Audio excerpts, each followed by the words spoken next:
you for joining us for another edition of Entrepreneurs in Fuego. I am your guest host, Q, and I'm here today documenting the journey of amazing entrepreneurs, one digital footprint at a time. And today we have Laine. Hi, Laine. How are you? Good. I'm glad to be here. I'm so glad you're here. Thank you for joining us. You are part of an elite group of people who are making such an enormous impact in the community, and so I want to talk about that. So tell me, what is the name of your organization that you represent?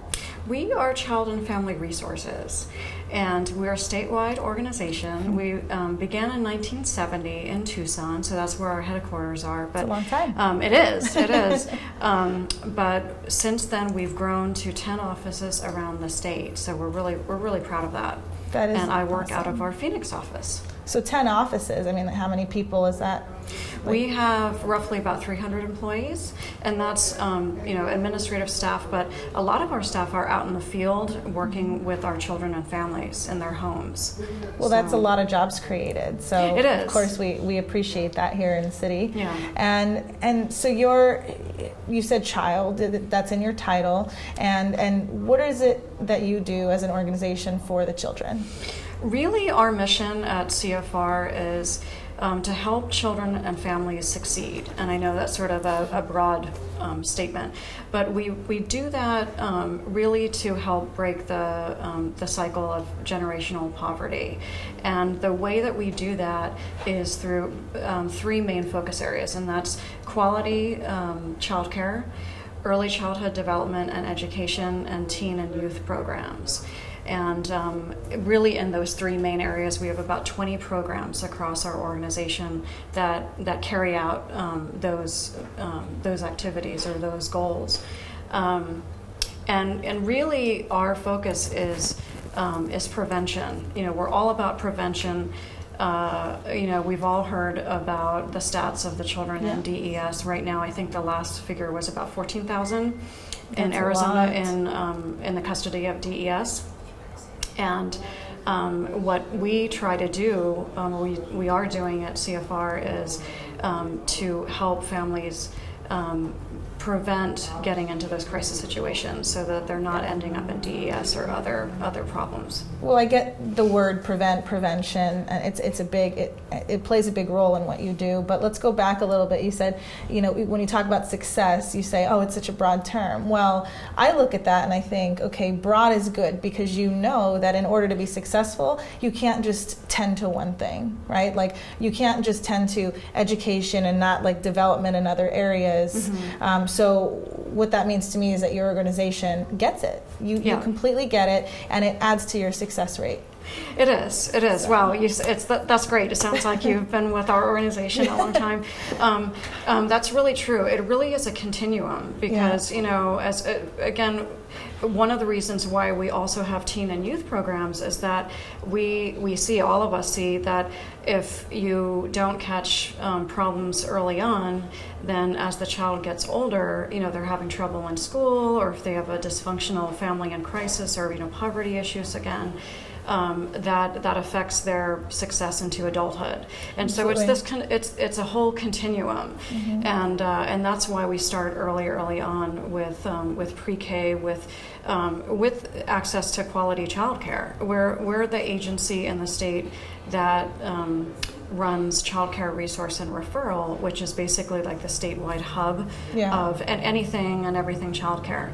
And for struggling families who are having to go to work and they don't want to leave their child with just anybody, the childcare piece is a huge part of that first step on that journey towards self-sufficiency and success. Speaking of success, what got you into this? I mean, we get the organization has all of these things, but the people behind it are really important as well, and your journey to where you are now.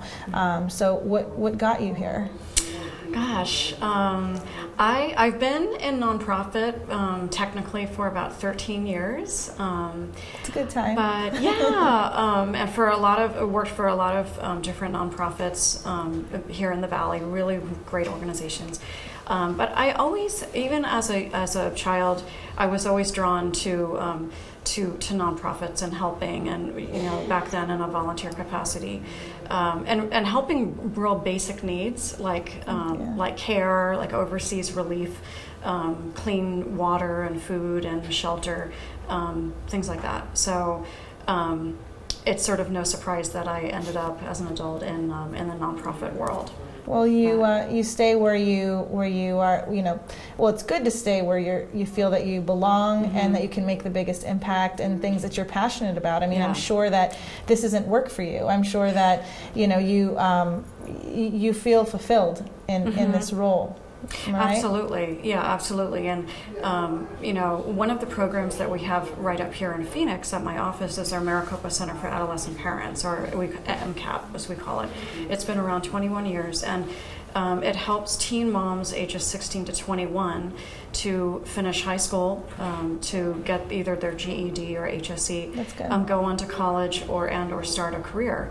And we have an early learning center for their children on site at our office. And it's huge. It's literally across the hall from where I work at my office. So I see the young moms and their kids every day come in, and the success that they have passing their tests and learning life skills and parenting skills. And it sounds to me like you're grooming the next generation of entrepreneurs almost. We're trying to. I mean, again, it's really about breaking that generational cycle of poverty and struggle, and giving the children and their moms a chance to reset and to succeed.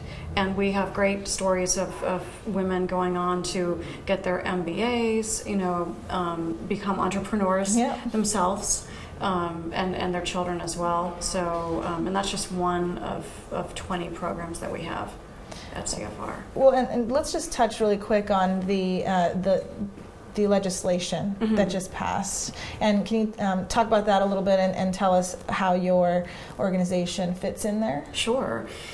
Right now at the Arizona legislature, there are a lot of bills that are being talked about that directly affect us and the families that we serve. And say two of the programs. One is called Tanf, which is it's a federal program. I think it's temporary assistance for needy families, and it's basically financial support to get families out of poverty or out of crisis situations, to help them find a job, get quality child care, get them back on their feet, basically. And the federal government gives states 5 years, allows families to be on this program for 5 years. Arizona is the only state in the country now that has limited that to only 1 year, and that's going into that 1 year imposition that's going into effect this July. So half of families on it right now will be off of it come July, and half of those families have children from 0 to 5. So that's a problem. And also one other issue that's been going around year after year is First Things First is probably our second largest funder at Child and Family Resources, and that is a fund of money that started in 2006 from tobacco tax, and it's all for early childhood development. And every year they've been wanting to take that money away and put it into K-12 funding, which of course is important, but then they would leave nothing for early childhood development and education. And so they're trying that way. Yeah, so they're trying to do that again, and we're really watching that closely because our families are helped by that every day. So we belong to a lot of great advocacy organizations like Children's Action Alliance, who are on the front lines of these bills, and they're down at the Capitol. And so the partnerships are important. Yeah, it is. So, and then for the staff like myself, we can email the people on these committees individually and just ask them to please reconsider, and tell them the success stories of the families that it's affecting.